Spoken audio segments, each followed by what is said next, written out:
మరో breaking news చూస్తున్నాం. పల్నాడు జిల్లా పెదకూరపాడు నియోజకవర్గంలో పట్టభద్రుల ఎమ్మెల్సీ ఎన్నికల పోలింగ్ కొనసాగుతోంది. 5 మండలాల్లో అధికారులు పోలింగ్ కేంద్రాలు ఏర్పాటు చేశారు. ఆయా పోలింగ్ కేంద్రాల వద్ద వైద్య శిబిరాలు, చక్రాల కుర్చీలు ఏర్పాటు చేశారు. నియోజకవర్గ పరిధిలో మొత్తం 7,600 మంది పట్టభద్రుల ఓటర్లు ఉన్నారు. ఇక పోలీస్ అధికారులు పోలింగ్ కేంద్రాల వద్ద పటిష్ట బందోబస్తు ఏర్పాటు చేశారు.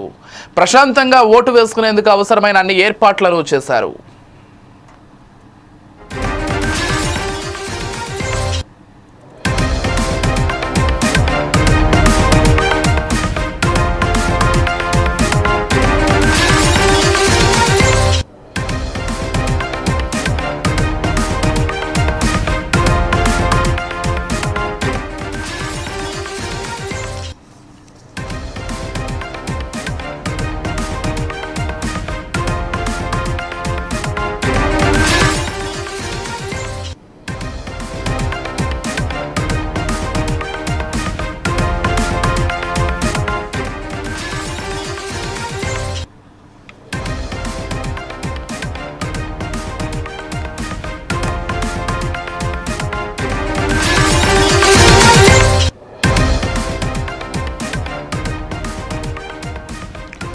పల్నాడు జిల్లా పెదకూరపాడు నియోజకవర్గంలో పట్టభద్రుల ఎమ్మెల్సీ ఎన్నికల పోలింగ్ కొనసాగుతోంది.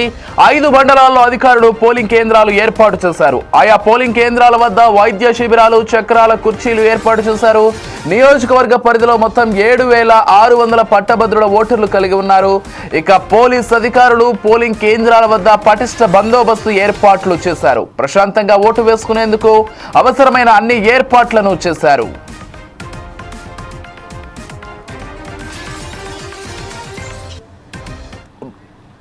రైట్, ఇక ఇదే అంశానికి సంబంధించి మరింత సమాచారం అంచడానికి మా ప్రతినిధి రాఘవ ఫోన్ ద్వారా సిద్ధంగా ఉన్నారు.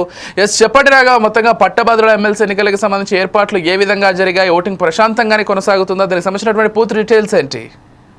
Thank you Vijay. అంటే తెలుగు రాష్ట్రాల్లో ఎమ్మెల్సీ ఎన్నికలు ఇప్పటికే పోలింగ్ ప్రారంభమైంది. ఉపాధ్యాయ పట్టభద్రుల స్థానాల ఎన్నికలు జరుగుతూనే ఉన్నాయి. ఏపీ, తెలంగాణలో 3-7 చొప్పున స్థానాల్లో గురువారం ఉదయం 8 గంటలు ప్రారంభమై సాయంత్రం 4 గంటల వరకు కొనసాగనున్నది. అయితే ఏపీ, ఉత్తరాంధ్ర, ఉపాధ్యాయ, ఉభయ గోదావరి, కృష్ణా, గుంటూరు పట్టభద్ర నియోజకవర్గంలో ఎన్నికలు జరుగుతున్నాయి. ఈ నేపథ్యంలో 16 జిల్లాల పరిధిలోనే 1,162 కేంద్రాల్లో పోలింగ్లు అధికారులు కూడా ఇప్పటికే నిర్వహిస్తున్నారు. ఈ 3 నియోజకవర్గాల్లో సుమారుగా 70 మంది అభ్యర్థులు కూడా బరిలో నిలిచారని చెప్పుకోవచ్చు.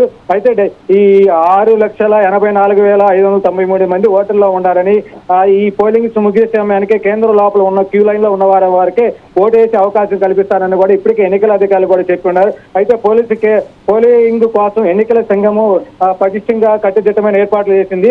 ఉత్తరాంధ్ర ఉపాధ్యాయ స్థానంలో 10 మంది అభ్యర్థులు పోటీ పడుతున్నారు. వీరిలో పాకలపాటి రఘువర్మ, ఏపీటీఎఫ్, గాదే శ్రీనివాసనాయుడు, పిఆర్టీయు, విజయ గౌరి, యూటీఎఫ్ మధ్య ప్రధాన పోటీ నెలకొందని చెప్పుకోవచ్చు. ఉమ్మడి ఉభయ గోదావరి జిల్లాలో పట్టభద్ర స్థానంలో అయితే 30 మంది అభ్యర్థులు పోటీ పడుతున్నారని చెప్పుకోవచ్చు. అయితే వీరిలో ప్రధానంగా రాజశేఖర్ కూటమి, రాఘవులు పీడీఎఫ్ మధ్య బాగా గట్టి పోటీ ఏర్పడిందని చెప్పుకోవచ్చు. ఉమ్మడి కృష్ణా, గుంటూరు జిల్లా పట్టభద్రుల ఎమ్మెల్సీ స్థానంలో అయితే 25 మంది అభ్యర్థులు పోటీ పడుతున్నారు. వీరిలో ఆలపాటి రాజేంద్ర ప్రసాద్ కూటమి అభ్యర్థి, కేఎస్ లక్ష్మణ్ పీడీఎఫ్ మధ్య ప్రధాన పోటీగా నిలబడిందని చెప్పుకోవచ్చు. అయితే ఈ కట్టుదిట్టమైన ఏర్పాట్లు ఇప్పటికే ఉదయం నుంచి 8 గంటలకే పోలింగ్ ప్రారంభమైంది. ఉమ్మడి కృష్ణా, గుంటూరు జిల్లాలో కూడా పోలింగ్ ప్రక్రియ కూడా ఎన్నికల అధికారులు కూడా క్షుణ్ణంగా పరిశీలిస్తున్నారు. అయితే ఎన్నికల అధికారులు కూడా పోలీసులకు కూడా కట్టుదిట్టమైన ఏర్పాటు చేస్తున్నాడు. సంక్షాతక ప్రాంతాల్లో కూడా ఏమైనా గొడవలు కానీ ఏమైనా గొడవలు దిగితే డ్రోన్ కెమెరా నిఘా కూడా ఏర్పాటు చేస్తున్నట్టు కూడా తెలిపారు అధికారులు. అయితే ఈ సాయంత్రానికి 4 గంటల వాటికి పూర్తిగా ఎన్నికలు కూడా పూర్తిగా ప్రక్రియ కూడా అయిపోవచ్చు అని చెప్పొచ్చు. ఈ 4 గంటల లోపల ఉన్న క్యూ లైన్ లో ఉన్న వారికి ఓటులకు వేసుకునే అవకాశం కూడా ఎదురుబాటు కూడా కల్పించింది ఎన్నికల సంఘం. Vijay, right, thank you Raghava.